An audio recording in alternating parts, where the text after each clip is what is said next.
Our second award is Supervisor of the Year, and it is my pleasure to invite the President of the New South Wales AMA Charitable Foundation, Associate Professor John Gallotta, to the stage to speak on behalf of the Foundation. John.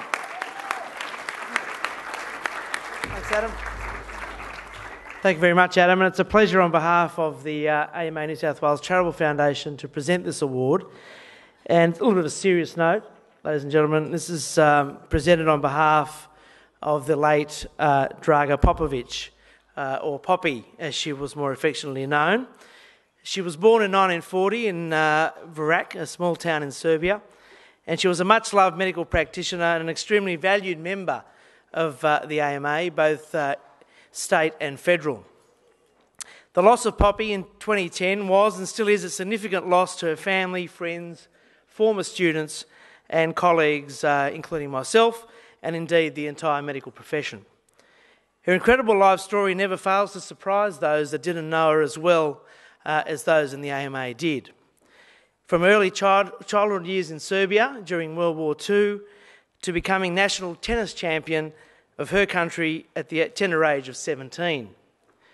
Years later, Poppy fled to Australia with her husband Elia and daughter Helena, who's also a medical practitioner. She was Director of Clinical Services at St Joseph's Hospital and worked there from 1972 until her passing in 2010. Generations of students through Lidcombe Hospital's clinical school owe their accident and emergency training and dedication and enthusiasm to Poppy. At some point, as you all know, through the life of doctors in training, you will cross paths with a senior doctor who provides you with advice, support, inspiration at a time of stress and challenge. And Poppy gave that, and she actually not only was an inspiration to doctors in training, but also was an inspiration to her profession. But one thing I'd like to stress about Poppy, and a lot of us don't know about that she actually trained a few junior doctors that other hospitals and other people didn't want to train. So she took them under her wing and basically saved their careers and was basically a mother figure to them throughout their training.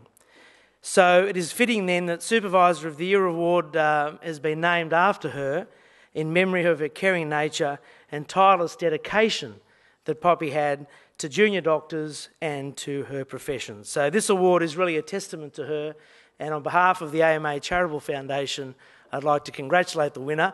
I don't know who the winner is, but Adam will tell you. So thank you very much again, and a tribute to Poppy. Thank you.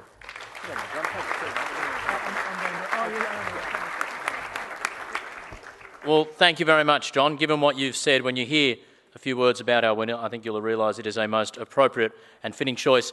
The Supervisor of the Year is Dr. Sergio Diez-Alvarez. Please give him a round of applause. He comes forward.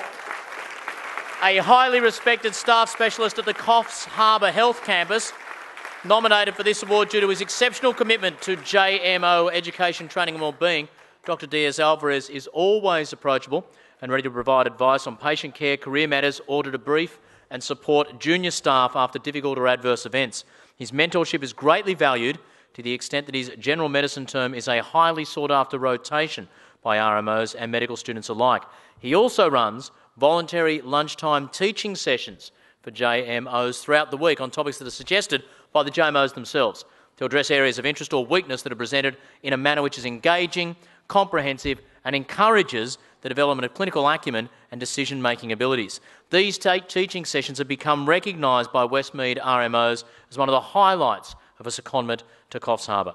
Sergio is a true example of a doctor as a teacher for all hospital staff, including allied health and nursing staff, earning him a great deal of respect from all those who work with him. Your Supervisor of the Year is Dr. Sergio Diez-Alvarez.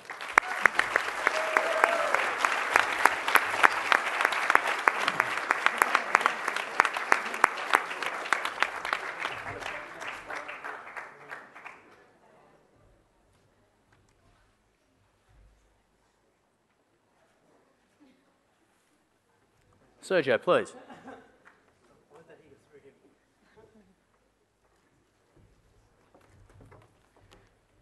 If you'll excuse me, I wrote this down on the way down in the plane, and it's on one of the vomit bags from Virgin, so it's going to be a little bit difficult to read. Esteemed guests and colleagues, I'd like to thank the Australian Medical Association Adjudication Committee for the honour of making me Supervisor of the Year. Bruce Borton stated, "The 5 steps in teaching an employee new skills are preparation, explanation, showing, observation, and finally, supervision." I like to think that we offer supervision more broadly with the provision of guidance and feedback on matters of personal, professional, and educational development, all, of course, in the context of patient care. In my mind, we are less supervisors and more role models or mentors. As you heard, I am a staff specialist general physician in a regional hospital. And in fact, it is ironic that only 3 years ago, I underwent a years of supervision from senior colleagues as part of the specialist recognition pathway after my arrival in Australia. During that year, I recognized that supervision can encompass a large spectrum of interactions and that it can be very individual in the way it is carried out. Over the last 3 years, I have had the honor and pleasure of supervising many talented doctors in training, some of who are here tonight. And I have realized that supervision is really a two-way process. The reflection and sharing is carried out by both parties, and I have personally found supervision has enriched me professionally and personally. I thought about what are the attributes of a good supervisor. One that encourages the trainee to grow in confidence, help them create a professional identity, encourage critical thinking, and ensure they feel valued and respected, to encourage them to reflect on their personal and career goals, and I think most importantly, to share some of your own experiences with them. That keeps it real. But ready to become a great supervisor, I felt that one needed to be able to share passion. A passion for clinical medicine, for education and for lifelong learning. A passion for uncompromising patient care, and a motivation to find learning opportunities in what might seem the most mundane of clinical interactions. I want to challenge you all tonight to become role models in your own right, to share that passion through mentoring colleagues and students. After all, we are an extended family. I again want to show my appreciation for the accolade received tonight. I'm sure there are many other supervisors that deserved it. But I hope to think that rewards for excellent supervision are not essential. When one is passionate, one does not need motivation. I'd like to thank my family, and my wife is here with me tonight, Deborah.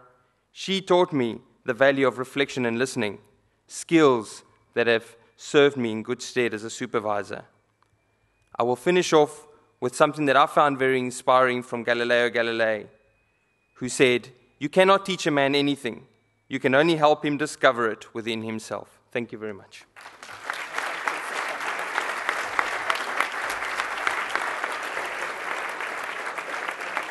Good on you, Sergio. Congratulations. Well done.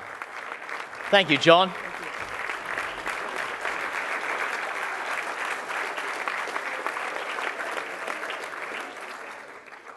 Would have loved to have known what was going through the mind of the person sitting next to Sergio on that little flight from Coffs Harbour down to Sydney, one of those smaller-bodied planes. Never a good sign when the person next to you reaches for the vomit bag early in the flight. Then when it looks like they're writing in their last will and testimony on the vomit bag too, that's not a great thing. That was beautifully spoken, Sergio. Thank you so much. Now, to the observant amongst you, who did obviously have the speech pre-written, before anyone starts thinking pretty arrogant, he was expecting to win, Sergio did actually know in advance he had won that award.